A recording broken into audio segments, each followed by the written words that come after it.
Hello everyone, my name is Izzhamine Muyco from Section 12C. Now, I will be doing the public health bag procedure. So first, let's define what is public health bag.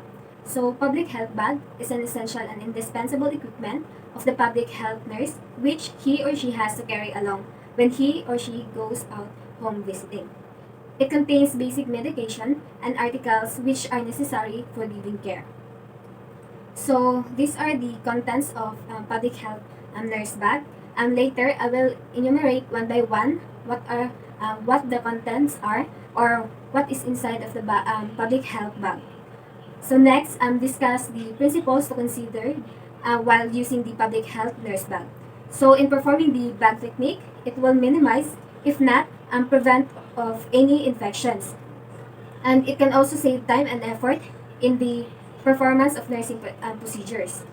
So the bag technique can be performed in a variety of ways depending on the agency's policy, the home situation, or as long as principles of avoiding transfer of infection is always observed. Next, demonstrate the bag technique accurately. So the bag technique is a tool by which the nurse, during her visit, will enable to perform a nursing procedure with ease and deafness. Again, this is to save time and effort with the end view of rendering effective nursing care to clients. Okay, so now I will show you and enumerate the public health bag contents and how it's properly arranged inside the bag. Okay, so let's start in the front of the bag, going to left to right. So first, let's put the thermometer. It's used to know if the patient has a fever. Next is the tape measure to measure our patient if he or she has a good size. Then, adhesive plaster and cotton applicator. Next is the right rear of the bag. So, let's put the two test tube and test tube holder, medicine dropper, and alcohol lamp. Then in the left rear of the bag, put medicine glass, baby scale in order to know if our baby is in a good weight. Then bandage scissor and rubber sanction. Next, in the back of the bag, left to right, so we have alcohol 70%, betadine solution, hydrogen peroxide, pyramicin ophthalmic ointment, Deperan solution, spirit of ammonia, acetic acid, Benedict solution, liquid soap, and cotton in sterile water. Next, in the center of the bag, put two pairs of forceps, so we have curved and straight. Then, one surgical scissor, dressing, sterile dressing, OS and cotton balls, roller bandage, syringe with 5 ml and 3 ml, hypodermic needles, sterile cord clamp, and kidney basin.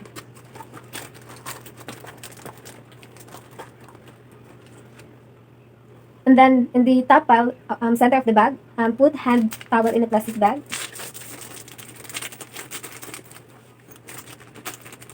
Soap and soap dish. Apron. And plastic linen and linen.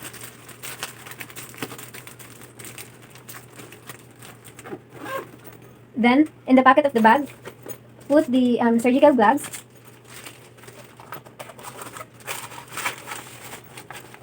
and the waste paper receptacle.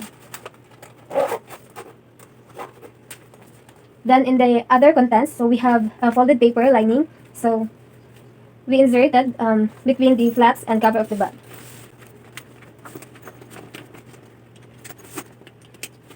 Then we have here the BP apparatus and stethoscope. So this is used to get the blood pressure of our patient. So we will carry it separately.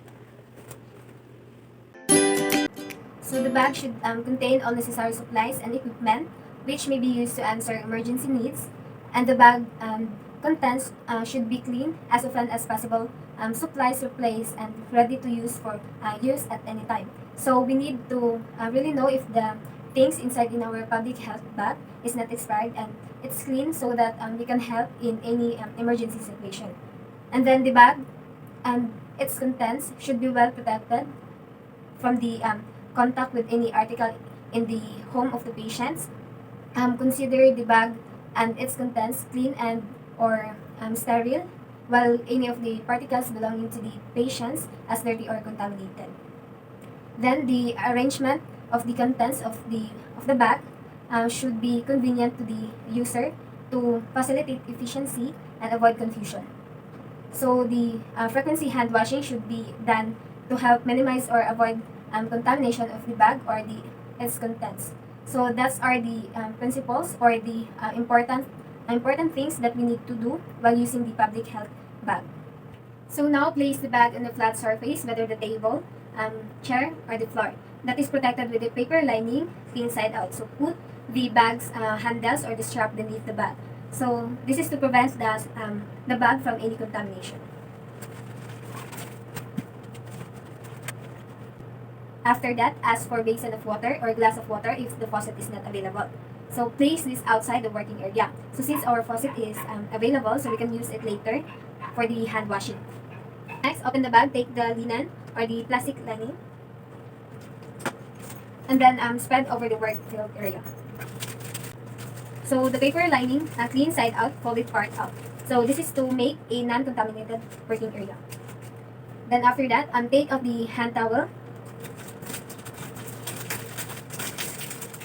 soap dish containing soap. Then we will place them at one corner of the work area.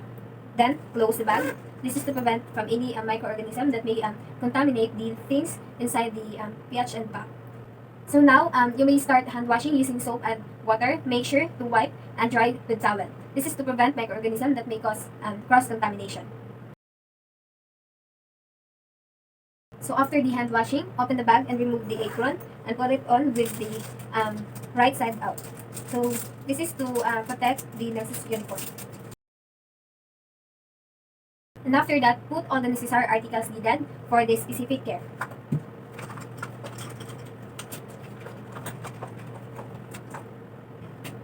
Then place paper receptacle outside the working area.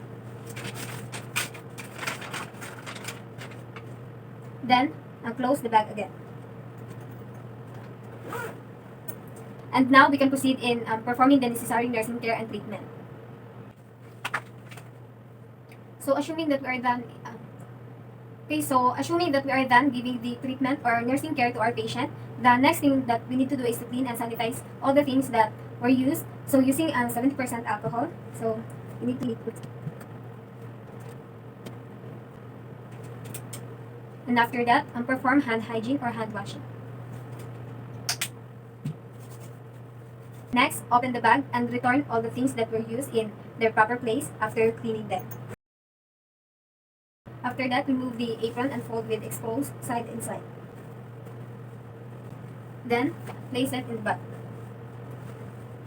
And after that, clean and fold the linen or the plastic lining, place it in the bag and close the bag without locking it and untap the handles.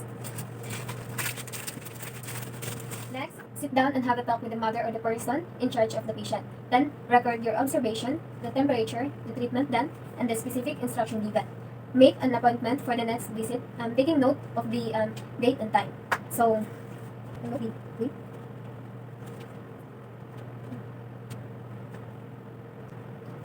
Okay, ma'am. So this will be the next date and time that we will be coming next home visit.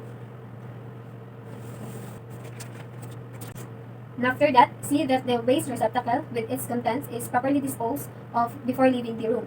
Take note, use this opportunity to check the sanitation of immediate and environment or waste and garbage disposal, drainage, and etc. Then get the bag and fold the paper lining.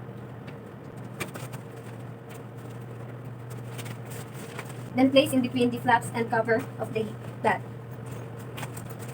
Then lock the bag. After that, don't forget to dispose this waste paper receptacle.